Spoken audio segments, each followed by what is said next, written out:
Hallo und Servus bei einem neuen Video von mir.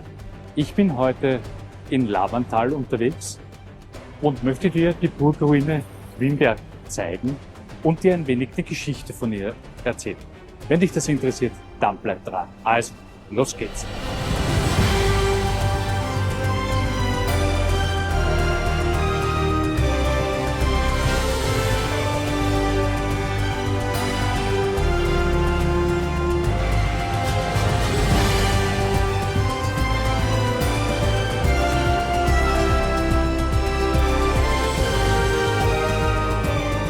An einem Ort, wo das Lavantal seine engste Passage findet und der Waldensteiner Graben mündet, thront hoch über dem Ort Wimberg eine Ruine von bemerkenswerter Größe und Geschichte.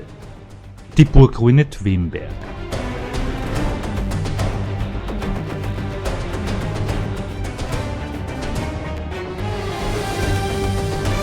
Einst eine strategisch wichtige Zwingburg, deren Mauern von Jahrhunderten der Verteidigung, des Besitzerwechsels und dessen Verfalls erzählen.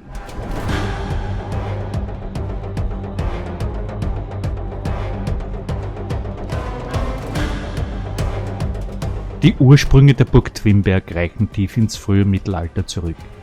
Bereits um 931 wurde die Burg und das gesamte umliegende Gebiet dem mächtigen Erzbistum Salzburg geschenkt. Dies unterstreicht die frühere strategische Bedeutung des Ortes als Grenzbefestigung und Verwaltungspunkt des salzburgerischen Besitzes in Kärnten.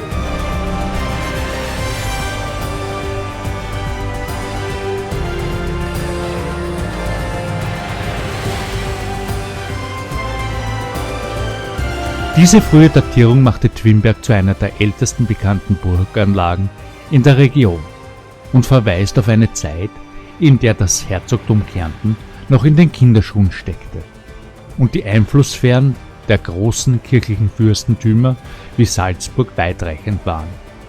Die Burg diente als Vorposten, der die Zugänge zum Lavantal kontrollierte.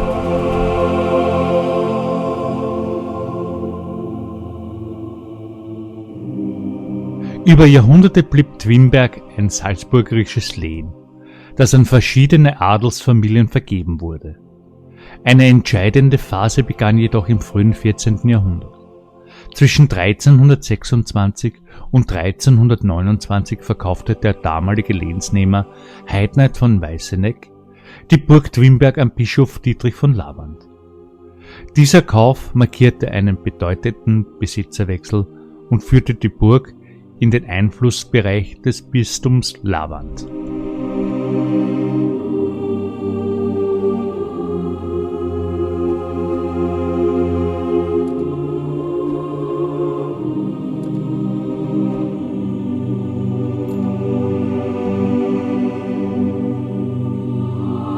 Interessanterweise erbaute Hartnett von Weißeneck nach dem Verkauf von Wimberg, etwas höher gelegen, die Feste Birkenstein, ein Vorwerk, dessen Überreste heute kaum mehr feststellbar sind.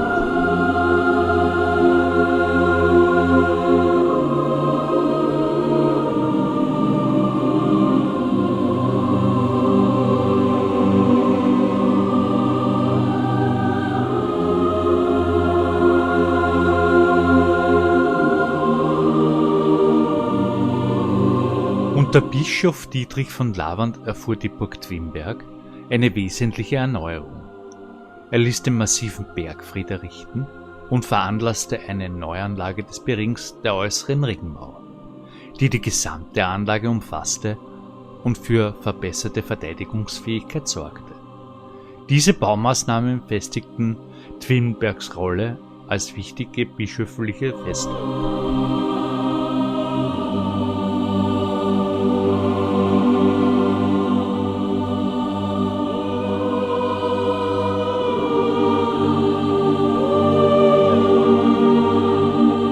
Die Burg Wimberg präsentiert sich als große, annähernd quadratische Anlage, deren Ursprünge vom 14. bis 16. Jahrhundert reichen, aber auch ältere Elemente bewahrt hat. Die Hauptburg, im Südosten gelegen, bildet zusammen mit der ausgedehnten Vorburg einen umfassenden Wehrkomplex, der von einem Bering umschlossen ist.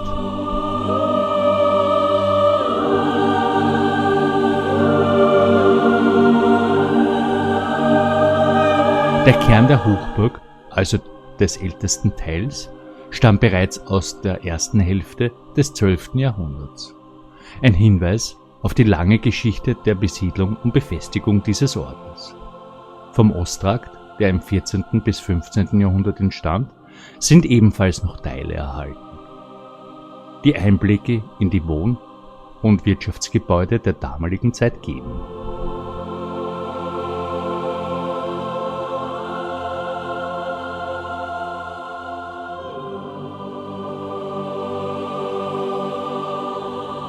Im Nordosten thronen die Reste des mächtigen Bergfrieds, der wahrscheinlich im 13. Jahrhundert errichtet wurde.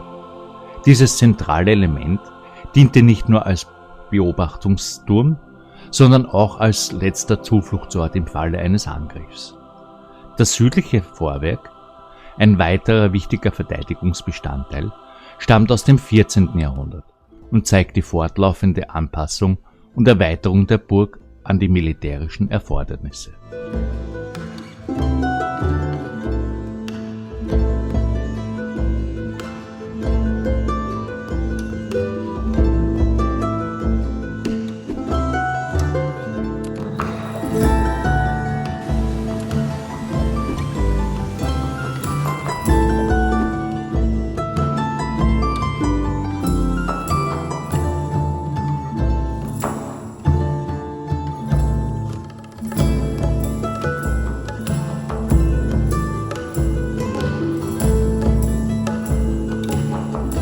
Eine weitere Blütezeit des Ausbaus erlebte Twimberg unter Bischof Roth von Lavant. In den Jahren von 1468 bis 1482. In dieser Periode erfolgte der Bau der Vorburg mit einer neuen, verstärkten Toranlage, die den Zugang zur Hauptburg zusätzlich schützte. Auch der Zwinger, ein wichtiger Verteidigungsbereich zwischen der äußeren und inneren Mauer, sowie der Osttrakt und die Küche wurden in dieser Zeit errichtet. Diese umfangreichen Baumaßnahmen machten Twimberg zu einer der modernsten und wehrhaftesten Anlagen ihrer Zeit.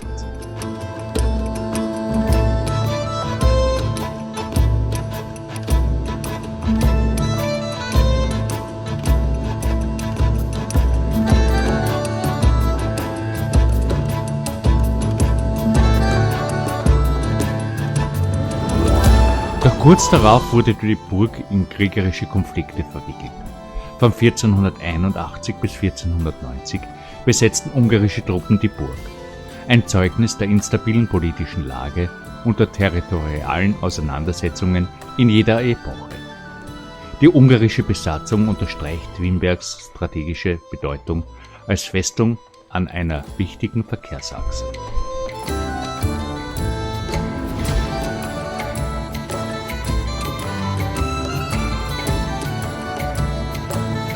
Nach den ungarischen Wirren und dem Höhepunkt ihres Ausbaus begann für die Burg Twimberg der langsame Niedergang.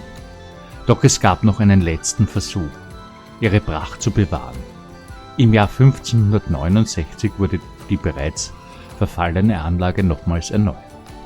Ein letztes Aufbäumen gegen den Zahn der Zeit und die schwindende militärische Bedeutung solcher Festungen.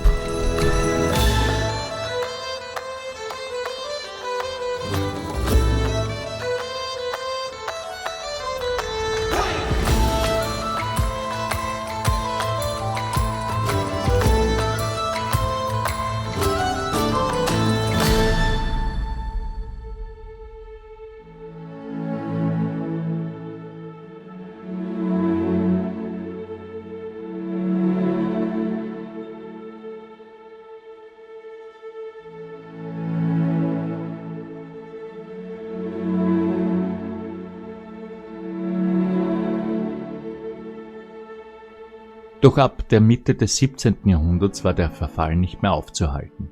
Die Burg wurde zunehmend aufgegeben. Ihre strategische Bedeutung schwand in einer Zeit sich ändernder Kriegsführung und politischer Strukturen. Die Mauern zerfielen, die Dächer stürzten ein und die einstmals stolze Zwingburg wurde zu der Ruine, die wir heute sehen.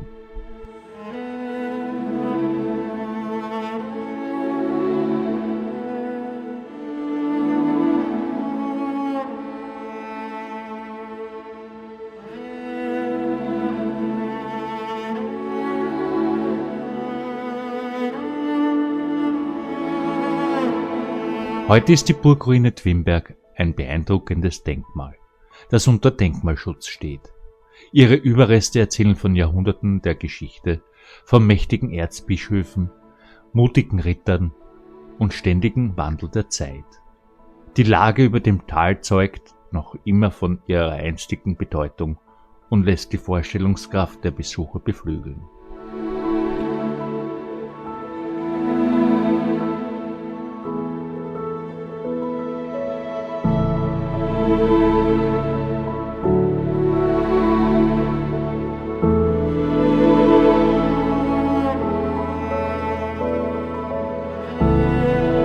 Die Burgruine Twinberg ist ein faszinierendes Geschichtsbuch in Stein.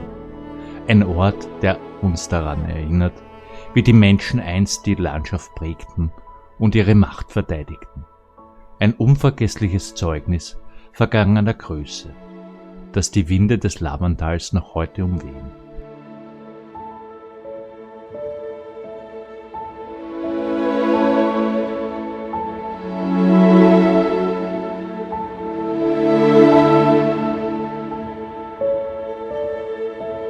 Ja, das war das Video über die Burg Twinberg hier in Lavantal in Kärnten. Ich hoffe, das Video hat dir gefallen und du lässt mir einen Daumen hoch da, abonnierst meinen Kanal und drückst vielleicht die Glocke. Dann versäumst du keine weiteren Videos mehr von mir. Freue mich bis zum nächsten Mal. Ciao, ciao, dein GoTraveler. Also, ciao.